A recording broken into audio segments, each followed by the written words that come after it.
Welcome. This is our first episode of our virtual pet awareness. I happen to have some guests on, and I'm going to introduce in just a few seconds, but you'll already see them up on the screen. They're from actually the Mutt Foundation. Each month, the last Saturday of every month, beginning with January, we're going to have a virtual opportunity for you to meet some great organizations that are all local to the Bolingbrook area. You'll be able to ask questions live if you happen to catch it live on Facebook. And if not, we're going to rebroadcast this on a whole bunch of social channels, as well as some other platforms other than Facebook. So this is our opportunity to meet the organization, meet maybe some pets that are up for adoption, and then ask questions related to the adoption process or just general pet education. These are the experts. They deal with this all day for the, in their heart and in their soul. So we're going to have some awesome opportunities each and every month. And it just happens to be kickstarted with our friends from the Mutt Foundation. So I'm going to introduce Rhonda, and then Rhonda, if you want to introduce Valerie and sort of give some background on who you are, and then maybe even move into who's with you on the screen.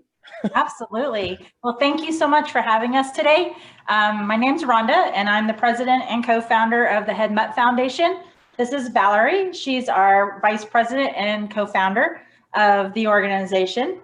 And our organization has been around we're at 4 years now. So we just celebrated our 4-year anniversary. And over that time, we've managed to become quite familiar with some of the bully breeds that are in the area, to bring them in and do some rehabilitation and training with them to make sure that we could find them good homes and everything. And this is May. We call her Mama May. And the reason we chose to have Mama May with us today is because she has a little bit of a unique story that we like to share as to how she came to Mutt and her success here with us.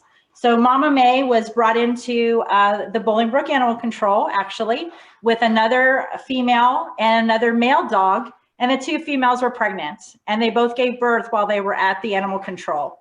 Another organization took one of the females, and we were alerted that May was still there with her pups, and we rescued her and brought her home with her 4 puppies, and they all grew up here. They all found wonderful homes, and they're in very loving homes today. May, unfortunately, she did get adopted, and she was out for about 2 years on adoption. And the family that had her, they actually adopted her and one of her puppies, Sky. And whenever, about a year ago, they decided that they just didn't want the dogs anymore. And it happens. And they gave us a call, and we brought the girls back home. And Sky has found a new home, a very loving, wonderful home. But May is still here with us, and she would like to find a home eventually. She's a good girl. She's just pretty calm, as you can see. She just likes to kind of hang out and give kisses, and not really much about your personal space. She likes to sit in your lap and hang out, which makes her a great companion in the wintertime. She can help keep you warm, obviously. But that's a little bit about us and a little bit about May and how we came to be within the rescue world.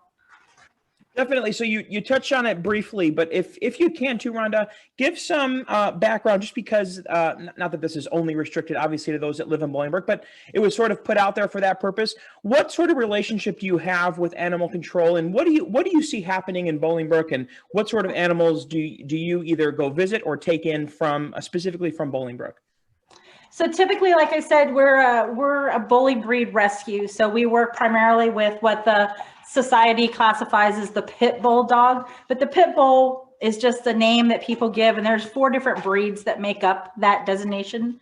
And so whenever our relationship with the Bolingbrook Animal Control has developed over the last several years, and we typically, whenever we go to visit with them or they call us about dogs that they would have there that are looking for rescue, it's typically, for us, it's usually a dog that is of the pit bull type, that is usually a stray that's been picked up that probably didn't get the proper training as a puppy, and then people didn't want to deal with the dog at that point in time, and they either end up dumping it or turning it in or just letting it loose, whatever the case may be. And because we do stay small and we do spend a lot of time with training and making sure a dog is well socialized before we place them in a home, those are the kind of dogs that we typically partner with at the Bolingbrook Animal Control to make sure that they get into a rescue that will spend time to do that, even if it's months at a time, whatever it takes to get the dog ready before the dog goes out on adoption. So our relationship with them over the years has become very, very solid, and we enjoy working with them very much. They're always there to support us, and we really appreciate that. Thank you. That's greatly. Awesome. Yeah. That's very good to hear. So just getting in, just because it's episode 1, and we figure we'll start pretty basic. Fostering these animals, and obviously you are a all foster organization. What does that mean? If someone's interested, if someone's a love, do you typically look for someone that's done that forever? Can an amateur just say, hey, I'm not really sure if I want to commit to 10 years, but I'd love to commit to 6 months? What does that look like for fostering? So for us, fostering, we welcome anybody, but we want to work with them up front and provide some of the basic, not so much like an interrogation, but I know sometimes they probably feel like it is, but we really want to get to know them a little bit so that we're placing a dog with them and in their home that works for their environment. Because even though fostering can be a very short-term thing, it's no fun to foster if you have a dog that doesn't fit well with you and you're constantly in a state of feeling like you're not doing right by the dog, or the dog's too much for you because maybe your energy level is the mailbox and back. And if you have a dog like that, or you have energy level like that, you need a dog like May, who doesn't want to do a lot. But then we have other dogs like Miss Allie and Dewey, who would be best with someone who's going to go out and run 4 or 5 miles with them every day. So we really like to try to look for, to help educate the foster on what would work best for them. If they have kids, if they have other dogs, really getting to know them. And we do the same thing with our adopters, so that we can really help them understand and pick a dog that's the best for their family. That way dogs don't get returned, because you don't want, it's hard on the dog to go out on adoption and then have to come back because it didn't work out or didn't fit. So we really like to work with the families a lot up front. So my little guy who's actually upstairs right now, not my son, my adopted pet parent, or my little 4-legged friend up there. Yes. I was one of those foster parents who took in, his name was Vader at the time, I believe. Okay. And I took him in, and it was actually coming from a real terrible situation. The family situation where they were was horrible. They called, they said, hey, we really need you to look after this dog for a little while. It had already sort of been, I wouldn't say pre-vetted, but sort of pre-vetted. Yeah. And I took in Turbo, and they called me about a week later, and they said, okay, we'd like to set up some visits. How does Saturday look for you? And I said, no, thank you. I said, can I just keep him? and they actually said that happens a lot, and they coined me a foster failure, but I guess it's still great for the dog. So I'm sure that happens often too. It does. Yeah, definitely. And what when we first started the rescue, we were following a lot of the models of other rescues that I had fostered with before we actually incorporated this organization. And, mostly that would be if you were going to be adopting a dog, there would be a visit, a meet and greet, and then you go to the home and meet and greet. About 2.5 years ago, we changed our model of adoption. And when we have a family that's interested in adopting now, we still do a 2-week foster to adopt program with them and place the dog there for 2 weeks before we actually finalize an adoption, just to give everybody that chance to really just kind of see how that's going to work out. Because like I said, sometimes, you fall in love with the way that a dog looks and you're like, oh, I have to have that dog. But that energy level or their little characteristic things that they do that are just odd may not really be what's convenient for what's going on in your life. And it's not a good fit. And it's hard for people to say, oh, this isn't working out, I want to give the dog back. But if it's a foster to adopt, then they feel a little bit better about, we tried, and what else can we do? Can you help us find another dog? And so we place a lot of dogs, but that's the way that we run the adoption program now. So that's awesome. And I'll invite anyone who's watching live also, if you sort of have questions about anything we're talking about or anything related to this, again, these are our experts. So I'm sort of, if you see why I'm a little bit distracted sometimes, I'm just watching the feed and making sure that there's nothing pressing happening. But so along those same lines, let's one step further, the true adoption process. A lot of times I see, comments on social sometimes. Oh my goodness, like we talked about, it feels like I'm being, investigated and interrogated. What truly are you looking for? And I know it probably seems very basic, but what are you looking for? And what types of questions and expectations do you have of those who may be looking to adopt out? So when we're looking for an adopter, what we're looking for basically is obviously someone who will treat the dog well, take good care of the dog, make sure the dog gets veterinarian care, gives the dog a proper home, and it's not going to be an abusive situation, whether that is mentally or physically. We don't want to see a dog in either of those kind of situations. Really, and nowadays, unfortunately, really trying to verify make sure the person isn't someone who's a little bit of a dog flipper that brings dogs in and turns around and tries to sell them for something more. So just really checking things out of what the intent is for that dog. A lot of times we'll go to visit with someone at their home and they're like, oh, this is going to be a perfect guard dog. Well, our dogs aren't guard dogs. They're family pets. Yes, they may bark and alert you that there's someone at the door, but they're not guard dogs. That's not what they've been trained for. That's not what they're for. So that's our primary that we're looking for. And then just a stable home, a home that's going to provide stability for the dog and sustainability for the dog to stay there for the rest of their life. That's the primary things. So basic questions are just, ask people about training methods. We ask people about what behaviors would make them give a dog up. Just some very general basic questions. And then a lot of people, they really don't understand, I think sometimes, that filling out the adoption application is before we ask them to do that before they meet a dog, and they become sometimes very, not as upset, but sometimes they are upset, quite frankly, but they're like, well, why do I have to fill out the adoption application if I don't want the dog? Well, part of it is all because as an organization and being responsible, we have insurance.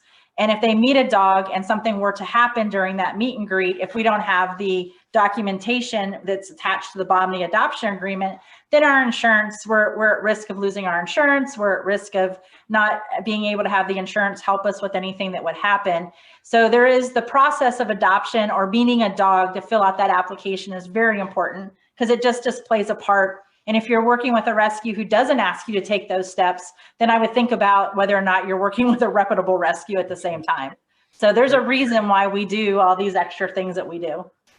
And I didn't ask you this question ahead of time, but just out of curiosity, what do you find? I mean, do you typically, if something isn't a perfect fit, do you sort of keep a little tickler file and make sure that, if something comes along, can someone sort of pre-apply for adoption saying, hey, I'm really looking for, I don't know, X breed or X age, or does that really happen? Or is it more, do you encourage folks to sort of keep in touch with the organization, find out what we have right now, and then ask us? Or is there a way to sort of keep adoption application on file? We definitely can keep it on file, but what we've learned is most people, once they decide they want to adopt, it's kind of a now situation. And if we don't have a dog that fits for them, then we like to recommend other rescues that we know in the area that maybe would have a dog that we've seen either in an adoption event or we've seen the dog online on social media that would seem like a better fit for that family, and refer them to another rescue. Because people are, and I'm the same way. If I decide I want mint chocolate chip ice cream, I want it now. I don't want it 2 days from now, right? So we understand that people do, whenever they're ready to place a dog in their home and they want that companion, and we don't want them to wait either. But if they determine that, oh no, we really want to work with you, then we'll start looking for maybe another dog to bring into the organization that would be a fit for them, because we know we have a foster for them, because the dog can go there to be fostered while they're determining if they want to adopt the dog or not. So it just kind of depends on the family, on what they're looking for. And we get a lot of people that get referred to us from someone that has adopted from us, but they're looking for a smaller dog. And that's kind of funny too. People will call us and say, hey, we want to adopt a small dog. And we're like, for us, anything under 60 pounds is small. So, and they're like, oh no, we wanted something that was 20 pounds. Oh, well, let us refer you somewhere else because we don't have anything like that. So size is relative too. But we would prefer to connect them with someone that can find something for them really quick. And that way they do adopt, and you don't, potentially go somewhere else and get a dog that may not be the right dog for them too. So connecting them with other reputable rescues is what we prefer to do. Definitely. So just on the topic of bully breeds in general, and I told you I have a lab pit. I don't know if I said what he is, but he's a lab pit mix. He's almost 14 now. I got him when he was 1 year old. But what are some things, if you had an opportunity right now, and I shared this with a whole bunch of Facebook groups and stuff. So if you had an opportunity to talk with folks about bully breeds in general, what you see, I'd love to give you just a few minutes to sort of talk on that. I'm sure it's a very highly charged topic, but if anyone's going to know the best of it, it's going to be you. And I figured I'd give you a few seconds to chat just about the general of what you see in these breeds and truth versus fiction. Absolutely. And before I jump into that, did you want to offer something, Valerie? I'm sorry. I just wanted to say real quick, I've gotten some applications. I do all the screening for the applications, and families will see Dewey. He's our white death dog, and they put an app in him, but they don't have a fence, and they have several small kids. So I've always reached out to them, and I do say, I've read your application. It seems really great. I don't feel like Dewey's the right fit for you, but I have these other two dogs who I think would be really great for your lifestyle. And most people are open to coming and meeting those dogs. I do feel like a lot of families do take our word into consideration. Yeah. Absolutely. So we've gotten really lucky that people do have an open mind and do come and look at other dogs. Because I want to say at least probably half of our dogs that got adopted, the family put an application on for a different dog. And it works out better because Dewey, he does need certain requirements that a lot of people can't fit. But some people do have gotten upset with me and they go somewhere else right away. But a lot of people do, they want to work with us and they're willing to meet other dogs. So it's been a great experience trying to go through things like that. Yeah, That's a great point. Thank you, Valerie. So about the bully breed dogs, obviously with spending as much time on social media as we do, because the rescue world has become so dependent, I think, upon social media about getting our message out there, our dogs out there, and just communicating in general. There's a lot of negative about the bully breed. There's a lot of organizations, there's a lot of people that feel that, they don't have a place in this world, that they shouldn't be here at all. But fact versus fiction, it's really about the dog, the way the dog has come into the world and what you've done with the dog. And I'm not going to say and ever be that rescue that says that we can save them all, because you can't save them all. You may go to an animal control facility or a holding facility where Will County keeps some of their dogs, and evaluate a dog, and the dog you're thinking the whole time, this dog's going to bite me at any minute, but there's something about the dog that you're like, I don't know. And you get that dog out of the kennel and it's the best dog you've ever seen in your life. And then the opposite can happen. You can go and the dog is loving and is really great. And 2 weeks later, the dog starts to develop some very negative behaviors because they've come out of a stressful environment and they start to settle. And that's another reason that, I know this is a little bit off where we're talking right now, but we also don't put dogs up for adoption until we've had at least a 2-week period to evaluate them to see when they decompress, if they are going to change their behaviors, because we want to know exactly what that dog's like. But, fact versus fiction, it's all about evaluating the dog, determining what the dog needs to have. And as a responsible rescue that decided to come into the bully breed world, and all of the things I learned from all the other rescues that I fostered with over time, we've had to make some tough decisions here. I've got 2 dogs that, will never, ever be adopted out. They'll stay here with me forever and have the best quality of life that they can, but I can't trust them because they have triggers, and I would never expect someone else to deal with those triggers. They have a structure here, they live here, they're fine, and until they show me negative behavior, they'll have a life. But if a dog is in a position that we're not even able to handle the dog, or we're able to do anything with that dog to change its mindset, then unfortunately that's when you have to make those tough decisions as a what I consider to be a responsible rescue, because that dog may hurt someone and that's not the right way to do it. So I don't believe that people should judge the dog, the whole entire breed of the dogs, on one dog experience that they've had. That was just a bad experience and you have to move on. And if we all do the right thing, then those dogs will be handled appropriately, and the ones that are meant to be with families and out there will be with families. Agreed. Couldn't agree more. And thank you for talking about that subject. I'm sure you speak on it often. Sometimes the media is great and sometimes not so much. So I definitely appreciate it. It's definitely such a niche, definitely organization that you are. So tell me, what does your volume look like? I mean, at any given time, is it, are you able to quantify that? Does it sort of vary on the season? And then a follow-up to that is, how has the past sort of year been with COVID, and how has that impacted or not impacted sort of what your organization is doing? So volume wise, we usually, when we set out to start this rescue, our goal was 8 to 10 dogs a year. Very small. That's all we were going to do. Very quickly, we became in that 30 to 40 range a year.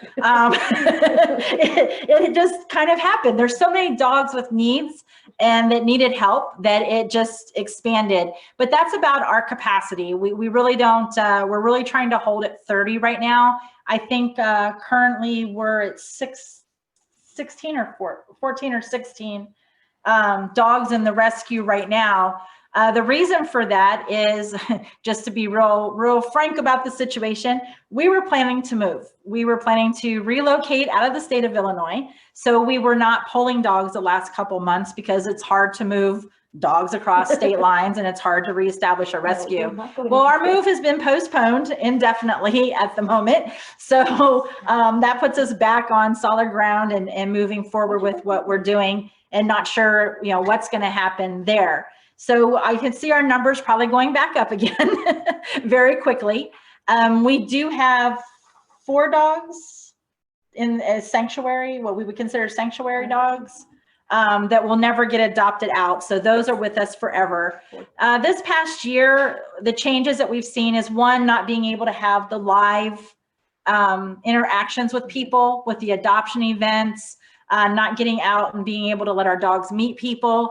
But in terms of adoptions, we still got a fair amount of applications, and we had a few dogs that we did get adopted out. But we also haven't been pushing dogs the last couple months like we normally do because of the intent that we were going to move. And my fear is leaving and moving and then having dogs left here that maybe something happens and they need to give the dog up, or they need to have assistance with help with the dog. But thankfully, we have a couple really great volunteers, actually right in the Bolingbrook area, that have volunteered to kind of be, if we do move, if and when we do decide to move, they volunteered to kind of be our head mutt ambassadors here to help us with anything that would happen with the dogs that we've adopted out in this area. So that makes me feel better about getting back on with adoptions and getting back on with pulling dogs again and bringing dogs in. So that's kind of where we were with the numbers. But COVID set us back probably a little bit financially because of the inability to get, a lot of our donations come from live events. And without having those live events, that was part of it. Luckily, Will County did do a CARES Act, and we did qualify for that. So that was a little $2,000 bonus that we got that we weren't expecting. And we've had some really great response on social media for people to help us out. But then on the flip side, we did have a dog diagnosed with cancer this past year. He's finishing up his last chemo treatment on Monday. So unfortunately, we weren't able to have the surgery for a curative. So we're kind of in that palliative, but he'll have a good quality of life until it's time for him to cross over and end his time with us. Oh. And then we have another dog that has to have a bilateral cruciate tear surgery. And so she's going to have that on February the 25th before she'll be adoptable.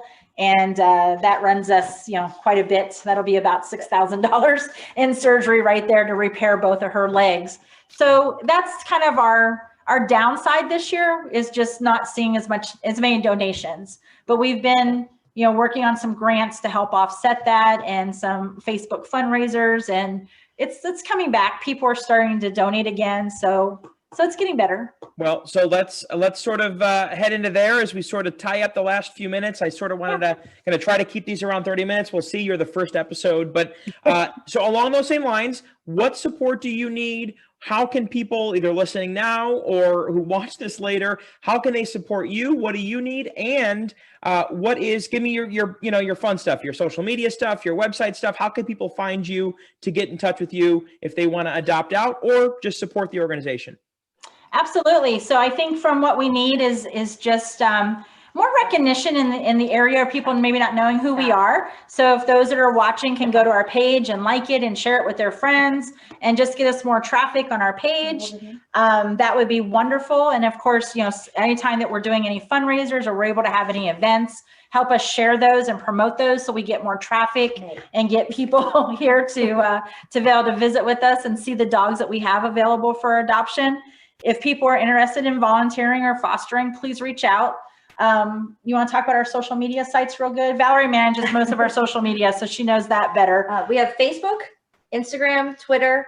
On our website, there's icons on the bottom, and it's volunteer applications right there, foster applications right there, and the adopt application. Under the adopt tab, you'll find all the requirements, our process, and our fees, a little history of all the dogs, and there you go. That's awesome. So a question came in from Susan, and I think you sort of talked about this being a foster-based organization, but just where are you based out of, and does that have any restrictions on folks who want to get in touch with you or support?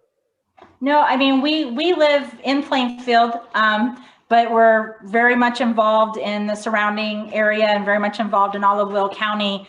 The only thing we ask with our fosters is that they're willing to drive, to our vet. Our vet is up on 135th and 59. So we just ask, that's about the only requirement that we have for fosters as far as, where they live and how, if there is any other requirements, it's based on their restrictions of what they can have in their home based on their village restrictions. And we provide everything during the foster process. So all food, training tools, crate, all that stuff, we provide everything. Blankets, everything, leash, collar, all of it. I don't want to dive too deep in the weeds because I'm sure it sort of varies, but what is that adoption? I mean, and we always look at the price tag of dogs that are up for sale. What does that compare like for adoption, and sort of speak on the actual true cost of adoption? Yeah. So you won't find many puppies with us. We haven't done any puppies since we started, but we do have it just in case. So our puppies, which is 12 weeks to a year, is $350, and that includes all their vetting. And then we do the adult dogs, which are 1 to 7. We are doing $325.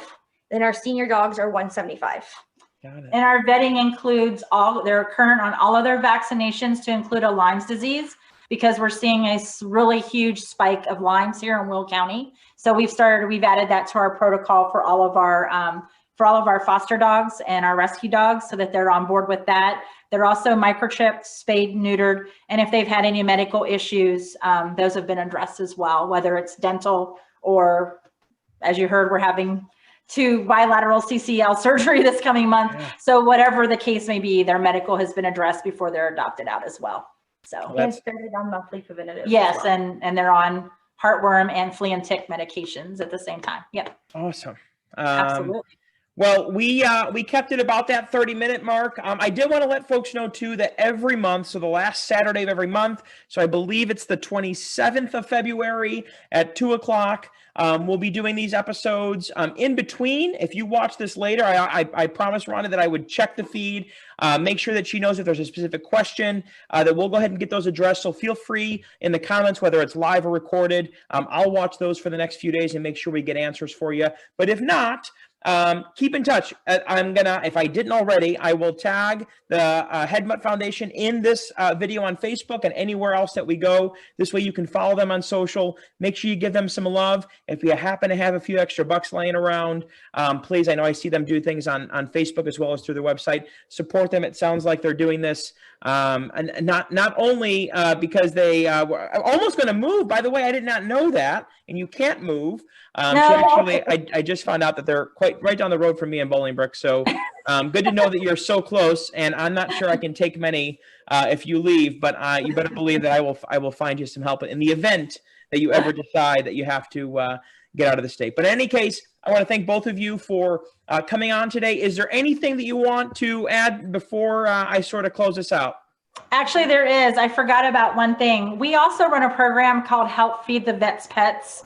And it's a program that we help with low income or homeless veterans to provide food and medical care for their dogs. And we also, if a veteran has to go into a VA hospital, we have a relationship with the local VAs that they'll contact us to provide emergency foster care for that animal while the veteran's in. So if that's something that anybody that's seeing this or reading about this later would be interested in, we're always trying to qualify those foster homes for that emergency. It's usually for about 72 hours, 4 days max, but we need those homes pre-qualified in advance because we don't have time to find them. Because when the need arises, it's now. It's like pick up the dog and take care of it now. So I just wanted to add that part about our organization as well. Definitely, yes, and please send me. I think I send me a little blurb on that too, and I want to make sure I highlight that specifically. So anyone, friends, neighbors, relatives that are vets, please spread that word to that community, and I will do my part too and make sure that gets done. Thank you both so much. You. I'm so glad you had a friend. I don't know what is outside that window or whatever, but. Our neighbors, we have new neighbors moving in. So she's watching them. Very well behaved, super focused. My turbo would not have been that calm. But thank you so much for joining. Keep in touch. Like I said, we'll watch those comments and please feel free. Other than a few positive comments, no other specific questions. So we can go ahead and close this out for today. But again, on February 27th, which is the last Saturday in February, there'll be another episode at 2:00. It's with ARF, Animal Rescue Foundation, I believe is next month. And if your organization is interested in sort of doing one of these little virtual meet and greets, just shoot me an email or comment on this post, and I'll make sure to go ahead and book you for an upcoming Saturday. If not, this is actually going to cut out the feed too. So Rhonda and Valerie, thank you so much. Thank you. And you enjoy the rest of your day. You too. Bye-bye. Got it. Goodbye.